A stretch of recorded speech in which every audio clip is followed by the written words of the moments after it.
Mis objetivos de suplementar están básicamente en reducir dos cosas: la pérdida fetal, o sea, la pérdida del embrión o el feto durante el embarazo, y disminuir la mortalidad infantil. Y ahí habría que preguntarse en cuánto tiempo voy a evaluar esto: la temprana o inmediata, al mes, a los 6 meses, al año, a los 2 años, a los 5 años. Y eso es algo que no está homogéneo en la literatura.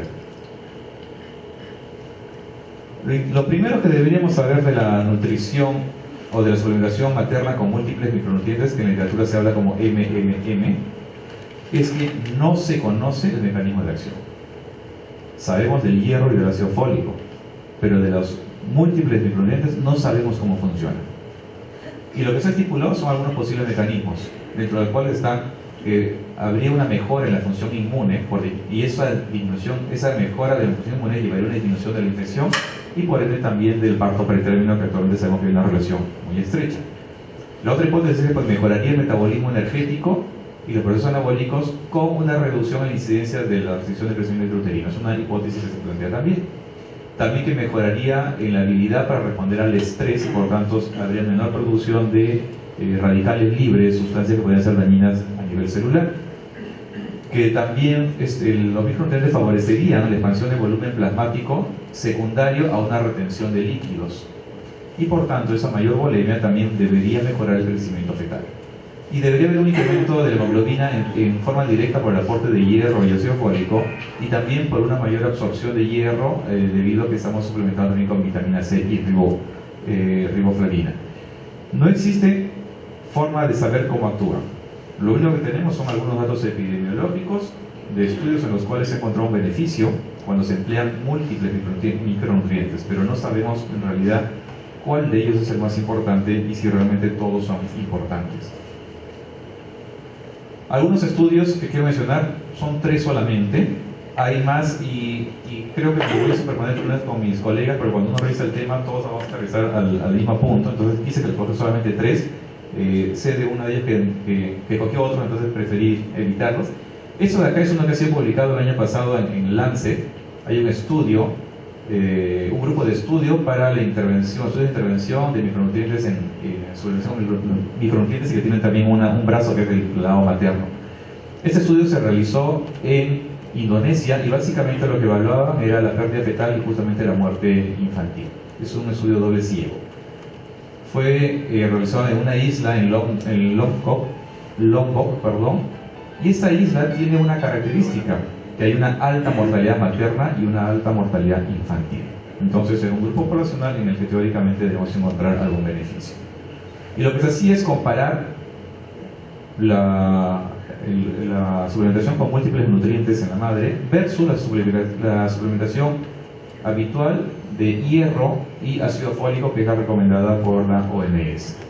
O sea, los estudios pueden ir múltiples nutrientes versus placebo o múltiples nutrientes versus hierro y ácido fólico, que es la conducta estándar en este momento, que es un mejor punto de comparación. En este estudio se enrolaron 31.290 mujeres, tomaban diariamente su pastilla hasta 90 días después del parto. Por ser un estudio clínico se logró un cumplimiento del 85%. Eso es otra cosa que debemos tener en cuenta al momento de suplementar. En la práctica cotidiana, las gestantes no logran un 50% de cumplimiento. O sea, en los mejores niveles de cumplimiento llegan a 50%. Generalmente están entre 30, 40, 45%, hablando de un cumplimiento diario durante los 9 meses de la gestación u 8 meses, más el preconcepcional y el postparto. Pero acá lograron un buen nivel de cumplimiento. ¿Qué encontraron en este estudio? En primer lugar, un 18% de reducción en la mortalidad infantil temprana, definida como el primer mes. Y este resultado fue más interesante si es que la gestante era desnutrida, definida por el pliegue en el brazo. Si esta era la condición, había un 25% de reducción en la mortalidad infantil. Y si la mujer era anémica, definida como una hemoglobina por debajo de 11, la reducción de la muerte era mucho mayor, era del 38%. Pero estamos hablando de una población que ya per se tenía una mortalidad muy alta. Y sobre este punto tenemos otros brazos de literaturas, no sé si lo va a tocar el doctor Alfaro, pero se cuestiona el nivel de hemoglobina necesario para hablar de anemia o de riesgo de mortalidad.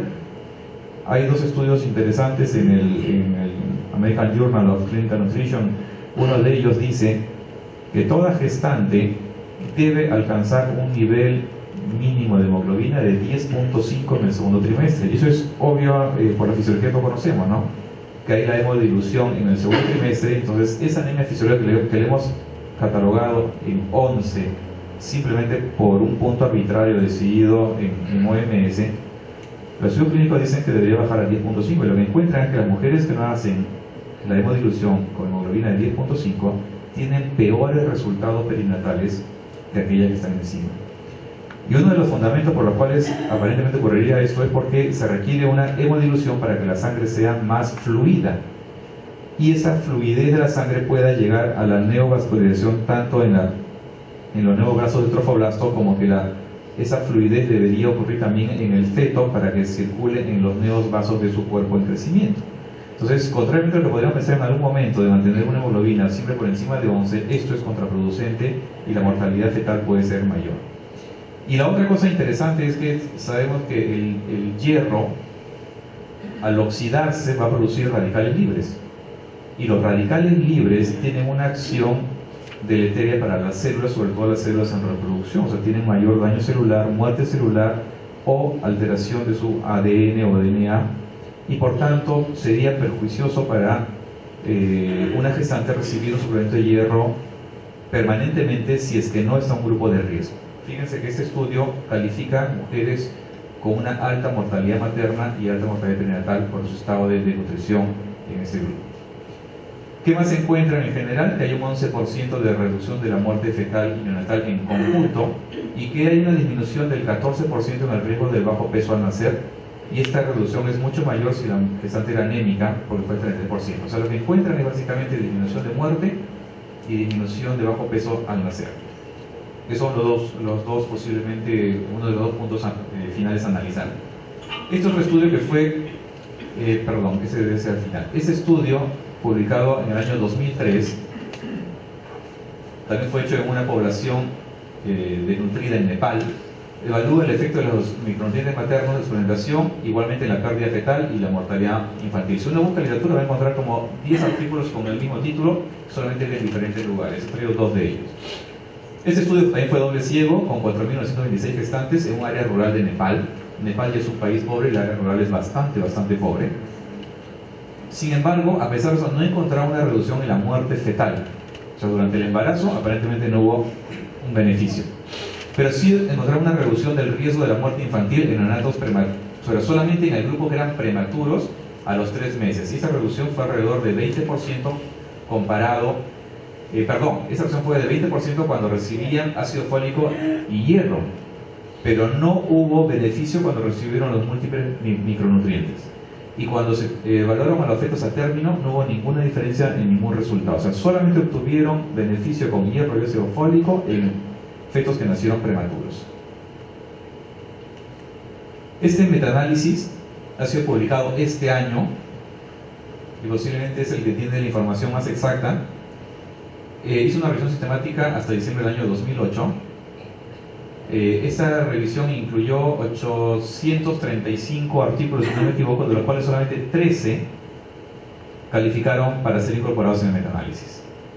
Y lo que encontraron fue lo siguiente: había una reducción del riesgo de bajo peso al nacer comparado con placebo. Esta reducción fue con un riesgo relativo de 0.81 con intervalo de confianza adecuado, y también si se comparaba la suplementación del hierro y ácido fólico, y también con un riesgo reductivo de 0.83. O sea, el punto de evaluación es bajo peso al nacer. Hubo también un aumento del peso recién nacido en 54 gramos en promedio.